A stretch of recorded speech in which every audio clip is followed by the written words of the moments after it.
Tribuners, kali ini liputan UMKM Tribunslow.com akan berkunjung ke Klaten, Jawa Tengah. Sebuah desa di Klaten ini ada sentra kerajinan di mana hampir semua warganya bekerja sebagai pengrajin gerabah. Ialah Desa Melikan, tepatnya berlokasi di Kecamatan Wedi, Klaten. Konon, warganya mulai berkreasi membuat gerabah dari tanah liat sejak tahun 1901. Lalu, apa ya istimewanya?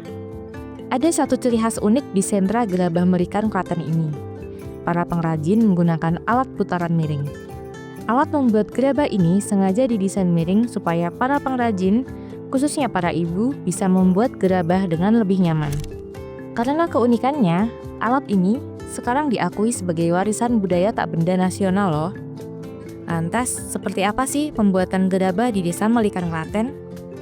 Yuk ikut Tribunslow.com menilik cara pengerjaan hingga suka duka para pengrajin gerabah di Desa Melikan Klaten.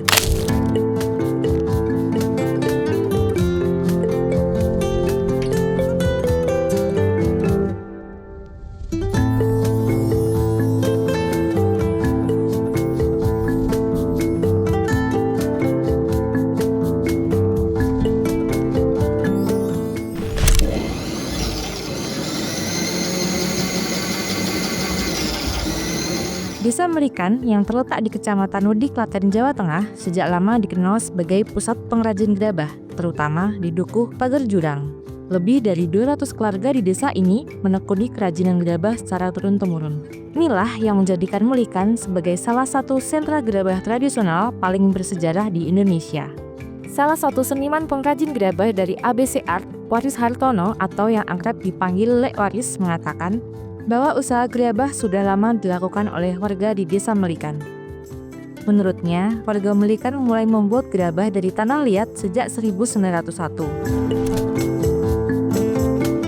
Untuk secara umum, Desa Melikan itu gerabahnya kalau saya ngambil sejarah kisaran 1901 kalau dari sejak 1901 sampai sekarang. Kalau jumlah pelaku usahanya itu untuk saat ini kisaran di atas 200-an kakak lah ada. Sebenarnya nggak ada catatan tertulis mengenai awal mula kerajinan gerabah di wilayah ini. Namun, para pengrajin meyakini bahwa seni mengolah tanah liat ini sudah hadir sejak abad ke-15. Seiring dengan kedatangan Sunan Pandanaran dalam menyebarkan agama Islam di wilayah barat, yang berbatasan langsung dengan Melikan. Keyakinan ini diperkuat oleh keberadaan gentong sinogo, yaitu tempayan air untuk wudhu yang diyakini sebagai salah satu peninggalan awal gerabah di Desa Melikan. Meskipun gentong asli tidak diketahui keberadaannya, replikanya masih digunakan di makam Sunan Bayat. Hal inilah kemudian yang menjadi bukti bahwa tradisi gerabah sudah mengakar kuat sejak ratusan tahun lalu di Desa Melikan. Salah satu keunikan yang membedakan gerabah Melikan dari daerah lain adalah teknik pembuatannya. Selain teknik konvensional seperti putaran tegak, para pengrajin di Melikan juga mempertahankan teknik tradisional yang langka, yaitu teknik putaran miring. Teknik ini umumnya dilakukan oleh para perempuan. Dalam prosesnya, meja putar atau perbot dibuat miring dan pengrajin duduk menyerong di atas dingklik. Dengan kaki mereka menendang bilah bambu yang dihubungkan oleh tali untuk memutar perbot.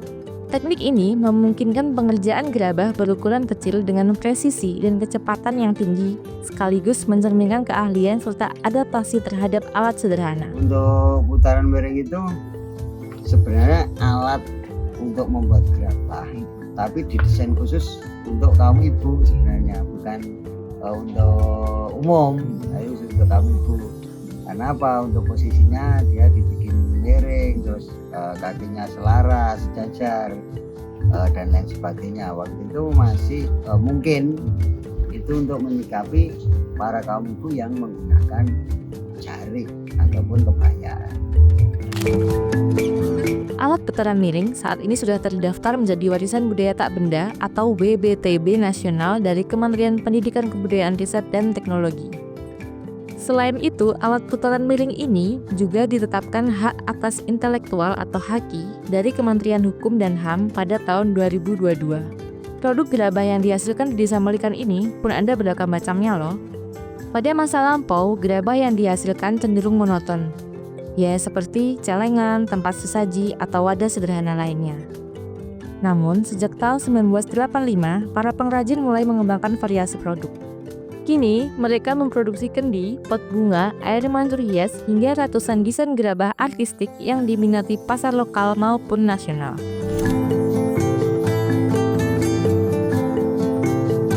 Dari mulai dinner set, kitchen set, sampai ke hiasan kita ada. Tapi untuk sajiannya itu ada yang natural, ada yang cover.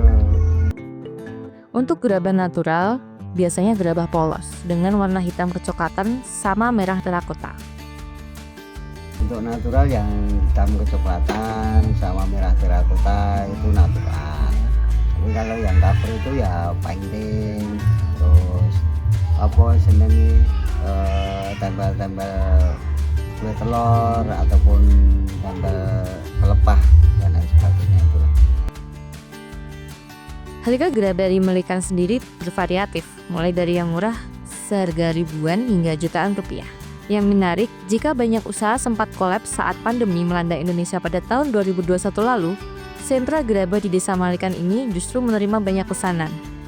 Yang menarik, jika banyak usaha sempat kolaps saat pandemi melanda Indonesia pada tahun 2021 lalu, sentra gerabah di Desa Malikan ini justru menerima banyak pesanan. Para pengrajin pun mengalami omset meningkat. Ya, meski pada 2 bulan pertama tahun 2020, pesanan dari berbagai daerah sempat terhenti total. Namun setelah itu, permintaan justru melonjak, terutama untuk produk padasan, tempat cuci tangan dengan air mengalir sebagai bagian dari protokol kesehatan. Tak cuma tempat cuci tangan, ada juga pot bunga yang menjadi favorit banyak pemesan masyarakat. Permintaan yang tinggi selama pandemi membuat pengrajin mampu meraup pendapatan signifikan antara 10 juta hingga 20 juta per bulan. Lantas, kamu penasaran nggak sih bagaimana cara pengrajin membuat gerabah ini? Proses membuat gerabah di Desa Melikan, Kecamatan Wedi setidaknya dilakukan dalam 6 proses hingga menjadi barang jadi. Hal tersebut dipaparkan oleh seniman pengrajin gerabah dari ABC Art, Lek Waris.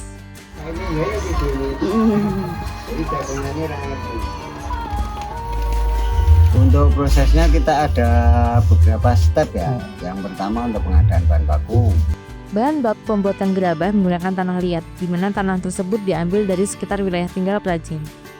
Kemudian masuk ke proses penggilingan baku sebelum diolah, dan yang ketiga proses pembuatan.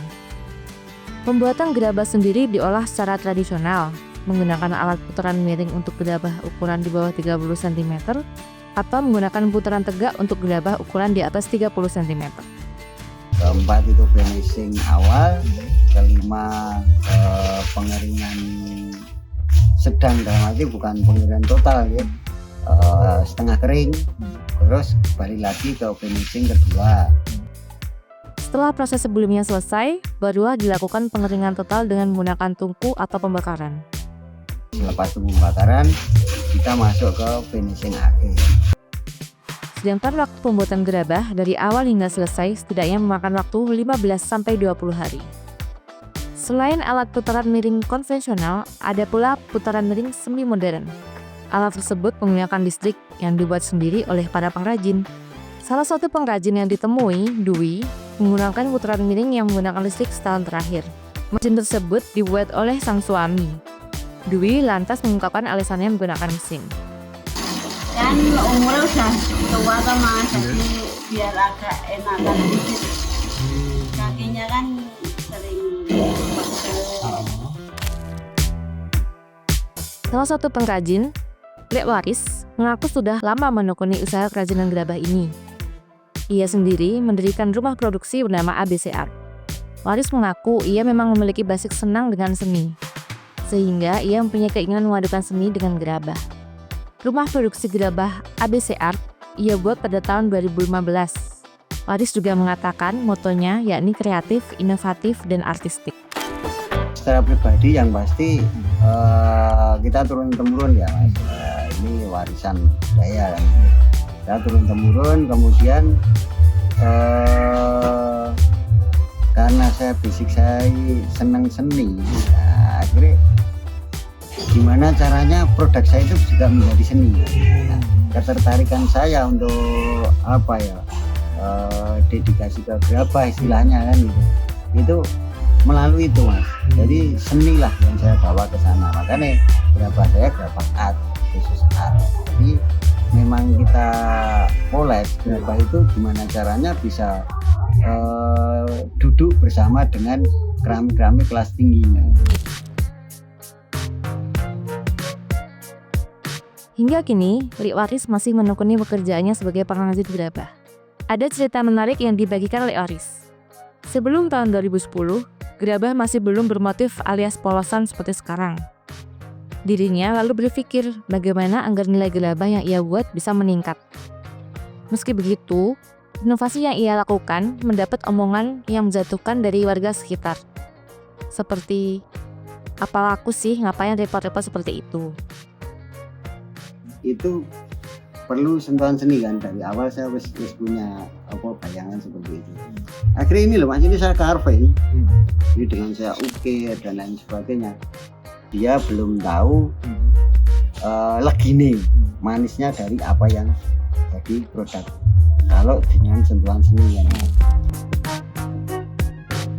Keberadaan sentra gerabah di Desa Melikan, Klaten ini tidak hanya menjadi sumber penghidupan warga, tetapi juga warisan budaya yang terus dijaga dan dilestarikan secara turun-temurun sebagai bukti kekayaan tradisi lokal yang tak ternilai. Ya, akhirnya selesai sudah TribunSolo.com mengulik sentra gerabah Desa Melikan di Klaten. Sampai jumpa di liputan UMKM selanjutnya ya.